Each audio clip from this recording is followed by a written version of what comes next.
Hello everyone, welcome to the Hewitt Public Library this Monday morning for baby time. Last week we featured in our flyers the developmental stages that your child goes through cognitively. And this week in our flyer we're going to give you some activities to help that development. Our board book focus this week is on rhyming books, and we have many rhyming books, and that helps your child cognitively. This one is called Welcome Little One. It is so cute, just like all of them are. So come in and check out all of our rhyming books and visit our website so that you can see our flyer for this week. I'll see you next time here at the Hewitt Public Library. Bye-bye.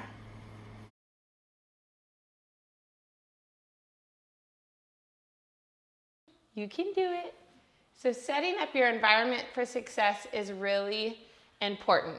So I recommend using a couch to work on cruising. Put the toy they're most interested in that day along the couch so it's their idea to go get it. And they're gonna work on that sideways stepping. This is strengthening their hips, working on their weight shifting, and their dynamic balance. All really important skills that they're gonna need to eventually be able to walk independently. You may not be able to work on this when you always put them in a walker device because they're only going forwards. When we walk in daily life, we need to work on going sideways, backwards to avoid hitting things, running into obstacles, and so this is critical skill for them to develop. Also, while you're working on cruising, you want to work on letting go with one hand and gently lowering to the floor like you just saw.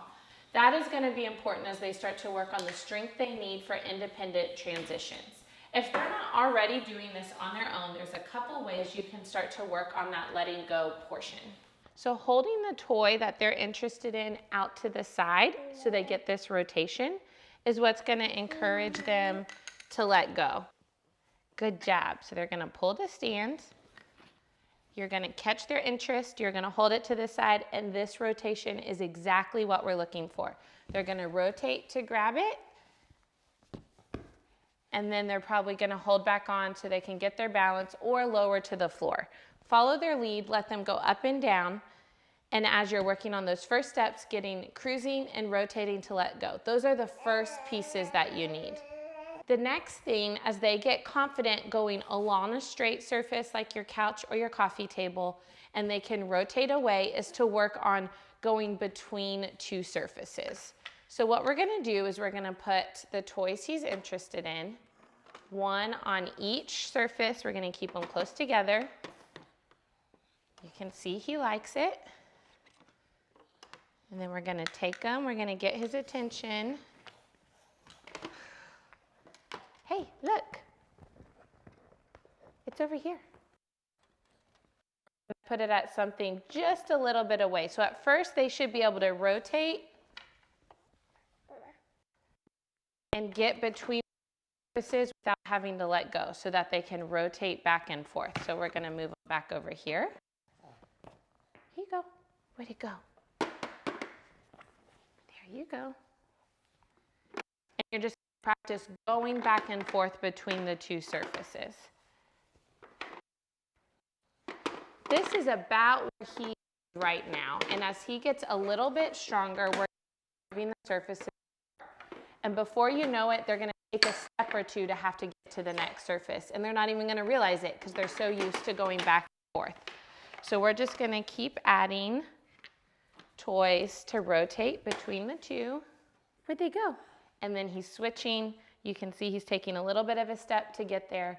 And that's how you're gonna start working on those early walking progressions. You can use two people, you can use two coffee tables, two end tables. Just make sure you're really guarding them. If you start too far apart, they're just gonna wanna give up, lower to the ground, and crawl. So you really have to find that sweet spot that's challenging them, but not so hard to where they feel like they can't do it.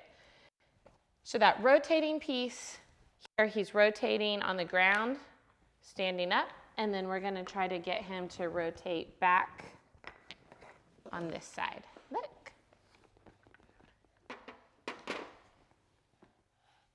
There we go. That's exactly what we're looking for, and stepping to get back. All right, so when we are working with trying to get those first steps, we've talked about starting close together and scooting things far apart. So he is obviously already walking, but when we were first teaching him how to walk, this is what we did. So we would have him get a piece. Can you get another piece? And then each time you're going to scoot it a little further away. And you're just going to work on your little one going back and forth between those two surfaces as you go further away. Can you grab this from me? Good job. Oh. A scooter board is a great investment. It's going to save your back as a parent when they're first learning to walk. If you have floors, tile or wood floors that you can scooter board around on, or you can do it outside, so you're not always hunched over trying to help them walk. And then as they get older, it's a great strengthening activity, which we can give you a little insight to how to use it for older kids in a minute. So first, I'm going to show you how to scooter board with your little one who's learning to walk. You're just going to sit on it. He has started walking, but if he hadn't started walking quite yet, you can just, as they're taking their steps, scooter board behind them. And so you get to stay on their level to help them so that they don't fall, but you're not also having to bend over. So a scooter board is a great purchase. You want to go see what's over there? Where's your puppy? You want to go get your puppy? Go get it. Go get your puppy. So if your little one was taking their first steps, this would be a great way. And same concept, newer walkers you're going to support higher, and lower walkers you're going to come low, just like this. Has anyone experienced the phenomenon where they will walk all day holding your hand and they just don't want to do it by themselves? A lot of times there's a confidence issue, and so we know they can walk, and we just have to set up an environment where they feel a little bit more independent. So instead of trying to go straight from holding your hand to walking by themselves, there's a couple of in-between steps we can take. One of those is pushing a ball. So standing at a ball, there you go, you got it? There we go, good. So here he is pushing that ball. I'm helping roll forward. He still has that support, but the ball is moving. You wanna go get it? And then he's gonna crawl to get it. It is normal for them to switch in and out of crawling and walking at the beginning. It's not like a switch turns on and they go from all crawling to all walking. So don't get nervous if they take those first steps and then they go back and forth from crawling. They're gonna do what is most efficient for them at that time. So baby squats are one of the most important skills to develop as you start working on walking. It's just what it sounds like. It's lowering down to pick something up and come back up to standing. Can you get another one? Do you want another one? And a lot of times the trick is finding the right toy to motivate them. Where'd it go? Can you get it? And you just have to be patient. There we go. So I am putting my support at the top of their legs, making sure his feet are staying flat on the ground. And he's playing in that squat position. This is a great position to play in. And then we're gonna try to encourage him to come right back up. Perfect. That right there is exactly what we're looking for. We're looking for them to bend down and come back up. Look, I'm gonna put one on. Can you put one on? Can you get the blue? Good job. So eventually we're gonna want them to go all the way down to the floor. If your kiddo's having a little bit of a hard time with this skill, you can sit crisscross and let them go just to your legs, which is a little bit higher surface, and then right back up. So that sit to stand right there is perfect. Good. And can you up? So higher reps for endurance, just like adults. If they're picking up something heavier, they're not going to be able to do it as much, and so it's going to be more for strength training. So we want to get things of different weights, just like you would in a weight room as an adult. Same principles apply. So that's our sit to stand and our squat to stand. First steps are so much fun. We've been working really hard on getting Scotty to take his first steps. And so we're gonna see right now, we're gonna try supporting him high because he's a new walker. And I'm supporting him at his trunk so that we're not pulling on his elbows or shoulder joints. You ready? And I'm just gonna shift him to one side, let him move his foot, and then shift to the other side. Good job, keep going. Can you go again? Good, as he gets better at this, I would move my hands a little bit lower, which he's clearly not ready for. But as you're working on those first steps, start with that high support. If you're gonna hold their hands, you can. You just wanna keep it at shoulder level or below, so we're not putting any unnecessary stress on those joints. You ready? You gonna try to push with your walker? The other early walking way is to do a push toy. You can see our segment and our setting up our play session on different push toys. Again, this is different than the walkers you put them in. These are great, push toys, ride-on toys. Here he's advancing his foot.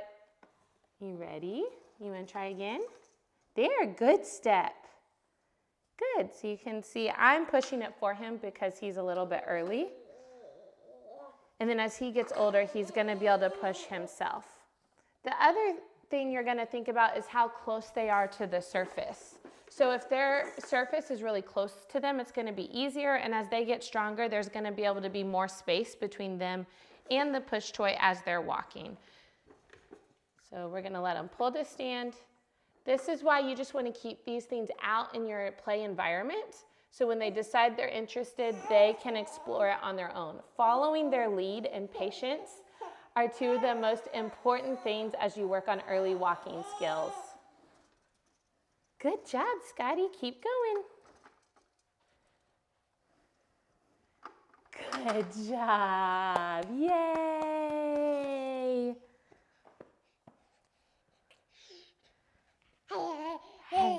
And it's totally normal for them to go in and out of crawling as they're learning to walk.